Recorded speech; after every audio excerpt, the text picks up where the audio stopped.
До земеделеца Остоя, който пита, има ли благословени и неблагословени хора? Разбира се, че има. Ако нямаше, не би имало смисъл да се иска благословение, нито да се говори за него. Благословен или неблагословен, именно в това е главната разлика между хората. Неразкъсваемото единение с Бога носи благословение, а отлучването от него лишава от благословение. Това ни показва и евангелската притча за послушния и заблудния син. Заради един благословен член на семейството, целият дом може да преуспява във всичко, а заради един неблагословен да търпи неуспех.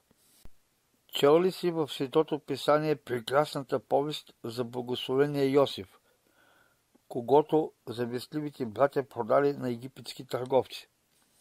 По благия Божий промисъл, който винаги пази праведника, Йосиф бил препродаден на Потифар, високопоставен сановник на фараона.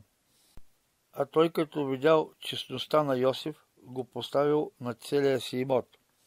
И откак го постави над дома си и над всичкия си имот, Господ благослови дома на египтяния поради Йосифа.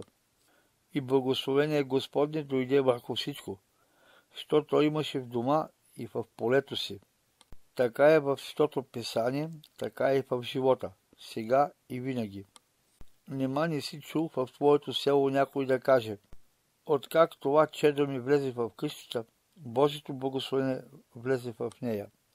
Проницателният народен разум, вдъхновяван от Божия дух, прониква в тайните на това, което се случва, по-дълбоко от уморените мозъци на онези, които мерят и съдят без духа Божий. В света има също така и неблагословенни хора, или както биха казали турците, буксозлии. Безбожната и морално нечиста душа винаги търпи неуспех. За сурово дърво да се хване, ще изсъхне. Пророк Йона бягал от Бога и се противял на неговата заповед. Така той се лишил от Божието благословение. По тази причина корабът, на който плавал, едва не бил потопен от страшна буря. Щом свалили Йона от кораба, бурята престанала. А заради благословение Павел, друг един кораб, пътуващ за Рим, бил спасен от буря заедно с 276 души, намиращи се на него. Ангел се явил на Павел на сън и му казал: не бой се, Павле, ти трябва да излезеш пред кесаря. И ето, Господ ти подари всички тия, които плават с тебе. По време на война особено много се говори за хора, които имат или нямат късмет. Това всъщност са хора с благословение или без благословение. Иисус Навин загубил битката край град Гай заради крадеца Ахан, син на Хармия.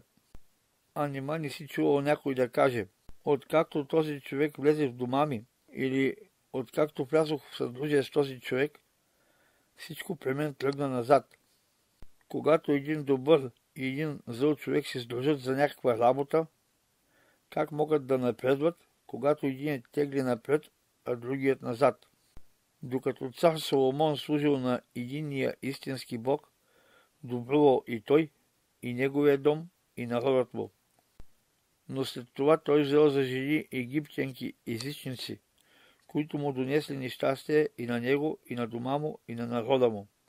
Заради тези жени Соломон бил посрамен завинаги. Домът му се обагрил с братска кръв, а царството му се разпаднало. Така е в Светото Писание, така е и в живота, сега и винаги. А ти няма от какво да се страхуваш, ако само послушаш онези думи на Соломоновия баща, които Соломон не пожелал до край да послуша.